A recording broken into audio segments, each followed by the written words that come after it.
jiwa atau energi apa kepenyairannya itu mulai terbentuk ketika dia secara langsung mengamati situasi sosial di kala situasi itu ya. masyarakat dan situasi bangsa pada saat itu.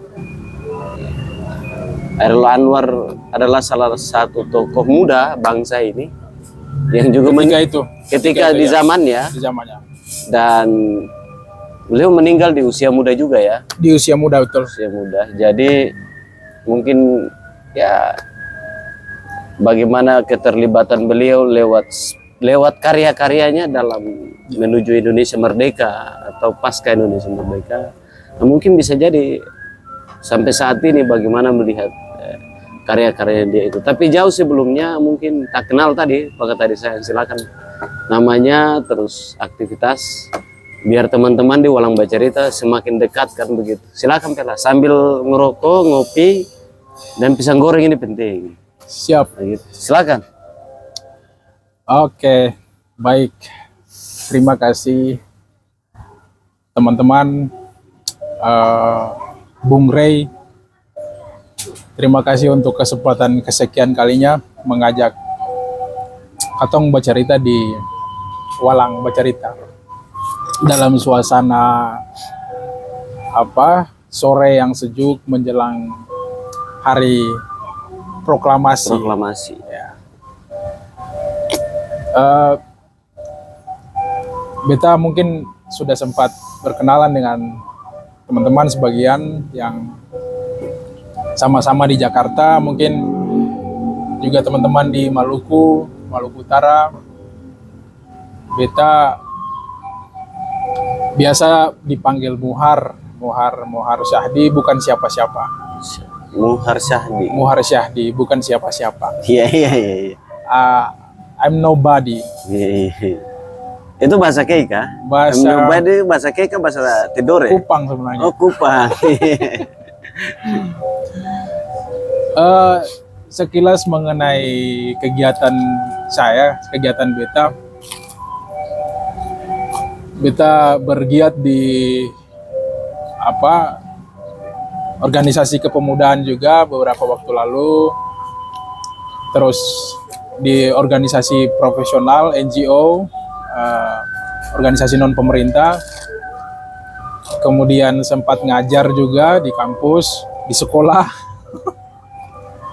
Lalu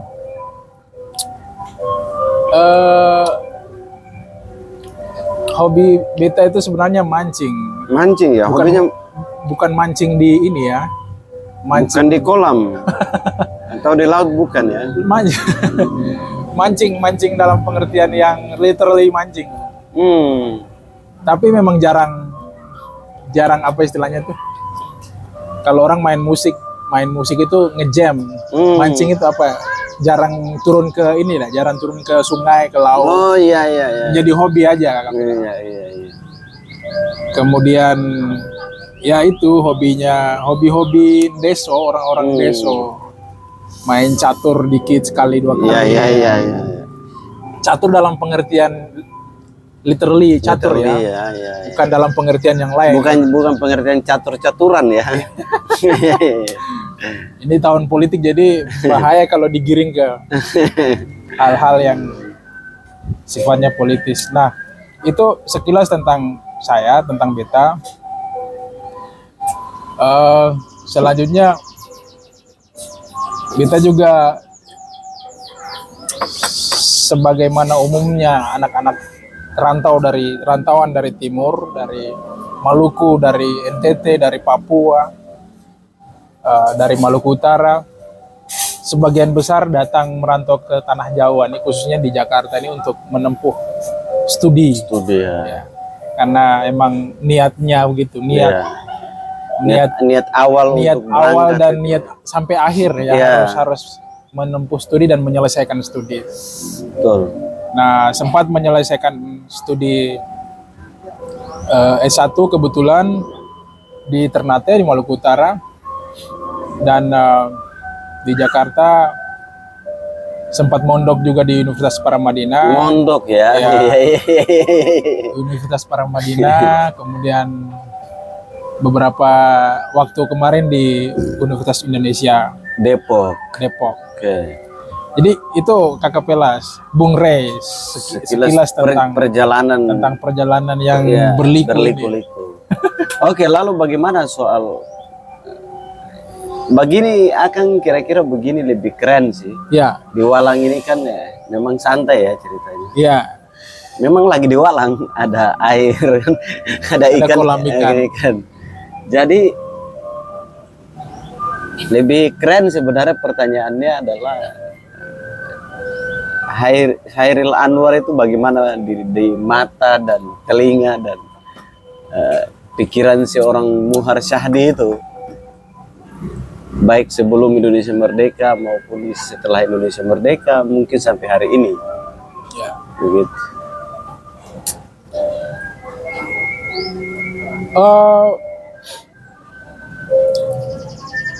Pertanyaannya sebenarnya mengapa Chairil Anwar? Ya. Ya. Padahal ada sekian banyak tokoh, penyair, sastrawan, pengarang, penulis ya, penulis roman, novel, sastrawan kita yang besar. Ada Sultan Takdir Ali Syahbana, ada Pramudia Anantatur, kemudian Buya Hamka, dan lain-lain. Tapi mengapa Chairil Anwar? Karena ini agak cukup unik ini sosok atau tokoh satu ini ya, yang satu ini. Dikenal luas sebagai penyair ya, penyair Indonesia, pelopor angkatan 45. Ketika seorang kritikus sastra, Hans Bagwe Jasin, HB Jasin, biasa disapa HB Jasin, Allah yarham. Beliau itu pada satu ketika melawat ke Medan. Ya. Ini tentang Chairil Anwar tentu bisa bisa ditelusuri jejak beliau, riwayat beliau, riwayat kepenyairan beliau itu di buku-buku maupun di literatur, banyak di internet lah, bisa di googling tentang Chairil Anwar, siapa itu Chairil Anwar. Tapi momentum ini menjelang kemerdekaan ini saya rasa penting untuk mendiskusikan, menggosipkan beliau, Carlota kalau bahasa Ternate, mengkarlotakan beliau itu semata-mata sebagai bentuk apresiasi ya, terus kerinduan kita terhadap sosok ini, sosok monumental ini. Menurut saya beliau monumental. Nah, mendiang HB Jasin itu sekali waktu melawat ke Medan. Ketika sampai ke Medan, beliau itu bertemu dengan seorang penyair potensial, kecil, bertubuh mungil, yang ada di salah satu sekolah, pokoknya di Medan. Ya. Almarhum Chairil Anwar ini kan besar di Medan. Lalu HB Jasin melihat bakat kepenyairan itu sudah ada di diri seorang Chairil muda ini, Chairil kecil ini. Ketika itu usianya seusia anak SMP atau pokoknya saya agak ini. Tapi yang seingat saya, HB Jasin pernah bertemu, berpapasan sebelum akhirnya ke Jakarta. Nah, singkat cerita, fokus Chairil Anwar ini kepada dunia kesusastraan, khususnya puisi, sajak dan lain-lain itu menjadi lebih dominan ya. Dan dia ke Jakarta, lalu di awal-awal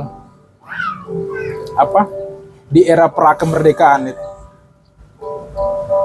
itu kan gejolak bangsa ini di dalam keadaan yang tidak stabil ya, mengalami penjajahan fisik maupun mental.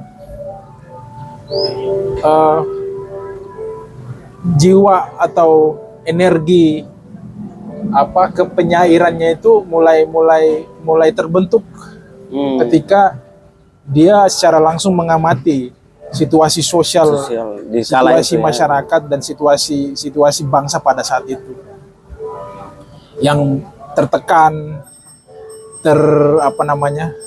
terjajah oleh bangsa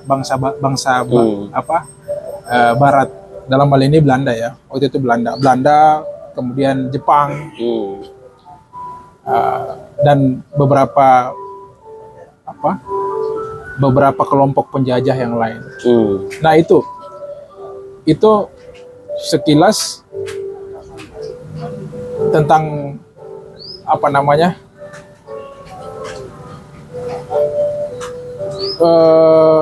kemunculan atau kekuatan energinya seorang Chairil Anwar ketika dia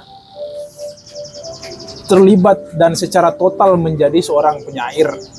Tentunya ada hal-hal yang lain selain pergolakan bangsa ya. Chairil ini tipikal istilahnya tipikal penyair flamboyan. Dia suka terhadap lawan jenis, suka berimajinasi terhadap lawan jenis. Dia pengagum perempuan ya, pengagum wanita ya.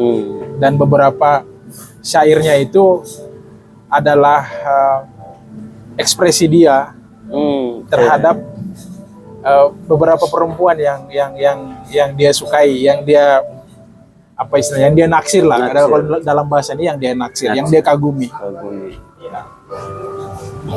Saya secara pribadi tentu tidak seperti mungkin teman-teman yang lain yang fokus secara spesifik membaca tokoh kesusastraan Indonesia atau lebih khusus para penyair di Indonesia, mulai dari angkatan Balai Pustaka, Kalau angkatan Balai Pustaka itu siapa salah satunya? Angkatan Balai Pustaka kalau saya nggak salah ingat ya itu Marah Rusli kalau nggak salah. Kalau saya nggak salah ingat, maaf kalau saya salah, bisa dikoreksi. Yang kalau nggak salah beliau itu angkatan Balai Pustaka dan karyanya itu Siti Nurbaya.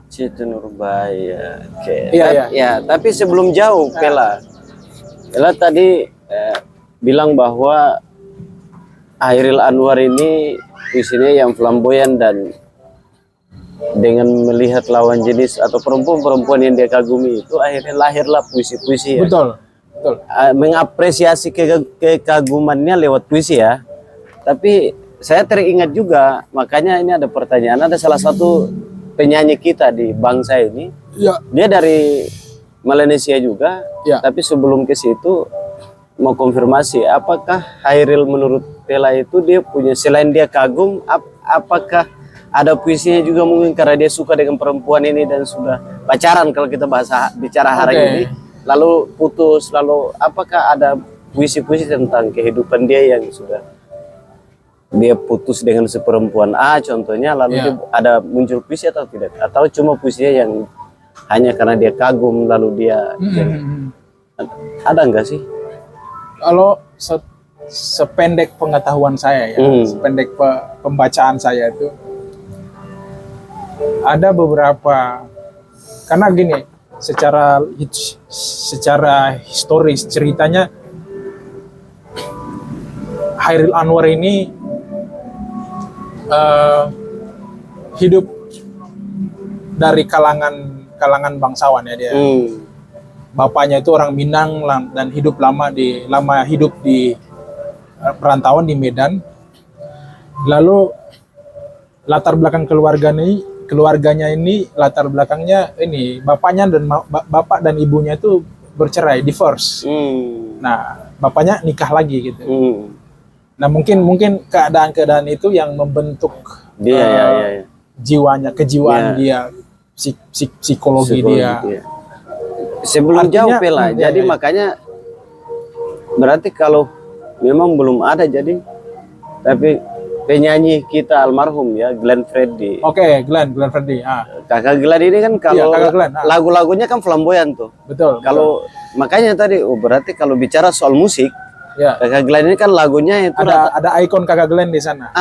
bahwa cuman agak beda nih kalau Kakak Glenn ini kan yang beta lihat adalah kalau lagu-lagunya itu dia putus cinta, Melo gitu. melo ya kan, sakit hati, tapi itu lahirlah ada karya di situ, Karya-karya besar. Nah, beda mungkin kebalikannya di dunia sastra itu Hairil, bahwa dia kagum lalu itu muncul sastra. Meskipun secara deretan usia Hairil duluan ya.